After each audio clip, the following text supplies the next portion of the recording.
My father was a tenor saxophone virtuoso. He used to play classical music with a transcription from the music for flute and for violin and all that to saxophone for tenor saxophone. My early influence was definitely Mr. Benny Goodman. Like in about 1953, 54, my father brought home a record that he did in Carnegie Hall in 1938, the famous concert in 1938 in Carnegie Hall. Since then, uh, that record changed my whole life. And since I was very little boy, I wanted to. Then I decided to come to New York to play jazz music and maybe to play at Carnegie Hall, the same place that Benny Goodman was playing. Well, I think the better known of them is the group called Irakere I used to play with. that's a it's still is a great group. I've been, but Irakere is only a name.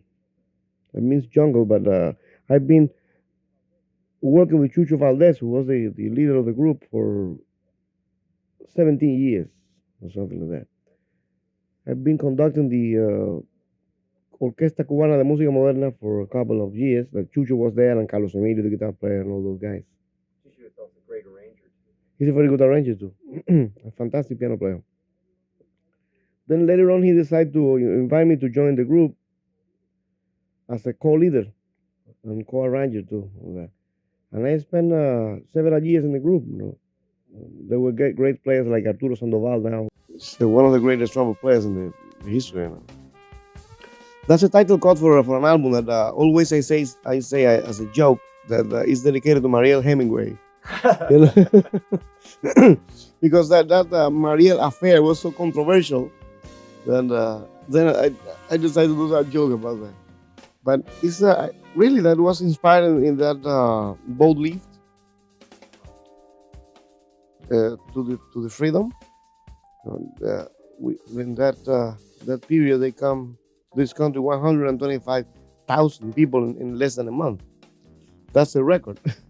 And then I did that album, and I am very glad because the album is good. It's a 5-star album.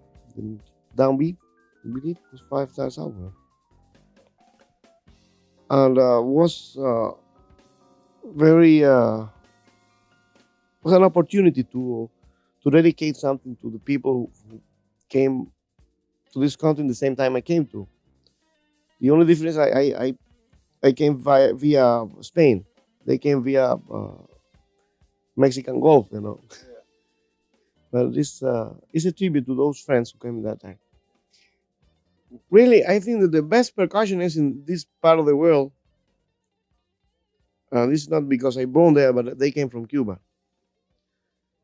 I not really percussion. I mean the conga players from there, the conga players from there. And I think the greatest of the modern conga players is definitely Daniel Ponce. And Patato is part of the tradition. He was one of the masters in the beginning, like Chano Pozo and Chino Pozo also, and well, so many others, Candito. But in my opinion, and in the opinion of everybody who I know, Daniel is the greatest conga player around these times.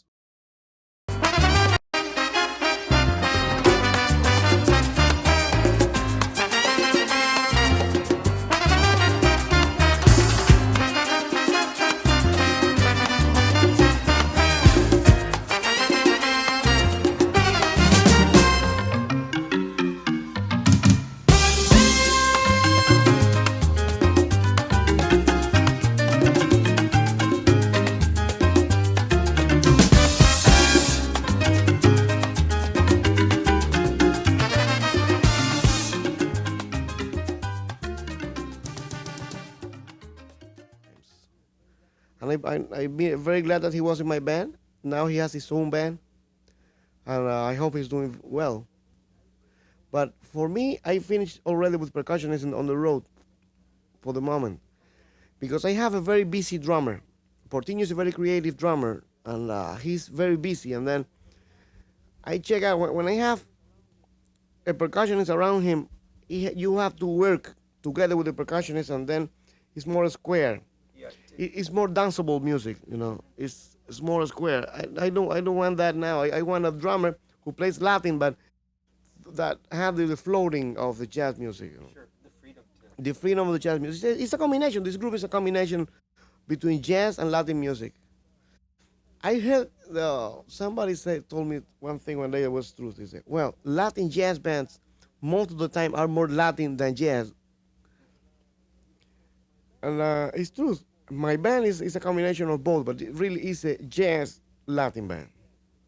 You know, the Latin jazz is different. I am a jazz musician. I have a jazz band. Then I need that jazz spirit, you know, in my band. That flexibility and all that. When you have a percussionist working with a drummer, then I have to be very organized because I've been in the best rhythm machine of the world, which is Irakere. But those people, every of them, they know exactly what's doing the other, and it's a combination. Because it's a dance band. I don't want any dance music here. Not for me anymore. The experience with Toots Stillman have been something unique in my career. Theoretically, that fusion between Toots and myself, it doesn't work. You know, because he's so smooth, he's so quiet, sweet, and I am a hysterical player. Richie Cole say that. But practically, it was so beautiful to have him there because he relaxed us a little bit and he get up a little bit too, and that was very nice. And after that, after recording that album, we decided to, as a celebration of that, to spend a week in the Blue Notes. And that was something so beautiful. That man, he every day for 6 days, he was playing so beautifully that I can say that maybe that's why I am so happy with this album. I think it's the greatest experience musically up to date, you know, so far. Carmen McRae, that's definitely one of my favorite singers. And we had the pleasure, the opportunity to have a relationship with her through Dizzy Gillespie in Japan. And then we communicate immediately very well. Her real name is Carmen Mercedes McRae. And she loved the version of the Samba for Carmen. And well, it's a tribute to a lady who has been a great contribution to this music called jazz, you know. Many people call Carmen the greatest jazz singer in the world. I don't like to say that kind of things, you know, because it's too drastic all that, you know. And we have Ella and Sarah and all those beautiful singers too, you know. But Carmen has that magical thing to say, to express the words, what the words of the lyrics of a song, the meaning of that. You can feel that. I think that nobody can say about the lyrics like Carmen, you know. And sometimes I agree with people who say she's the greatest singer in the world, you know. Oh yeah. Many people know that this is my godfather. This he has been a great support in my career, and I am very grateful for him, for his generosity for me, for his relationship for so many Cubans for so many years. You know, Mario Bauza, Machito, Chano Pozo, Chico Faro. And I recorded that tune not only as a tribute to Dizzy, but including also all the guys from that Q-Bop era, you know. Machito, Dizzy, Charlie Parker, Chano Pozo, Mario Bauza, and all those giants of that Cuban bebop era, you know, the 40s. I think most people also don't realize that the impact that Chano Pozo had on bebop music, and why he was there. That the Cuban rhythm and the Cuban percussionist changed the face of that whole music. Yeah, that changed the face of jazz music and Cuban music too. All that was an interaction. There was a very, very interesting and very important period of the music in this part of the world. You know, the conjunction Dizzy Mario Bauza Pozo. You know, because Dizzy met Chano Pozo through Mario Bauza. That was a very interesting thing. It was definitely what made the real change in the music of this country, really.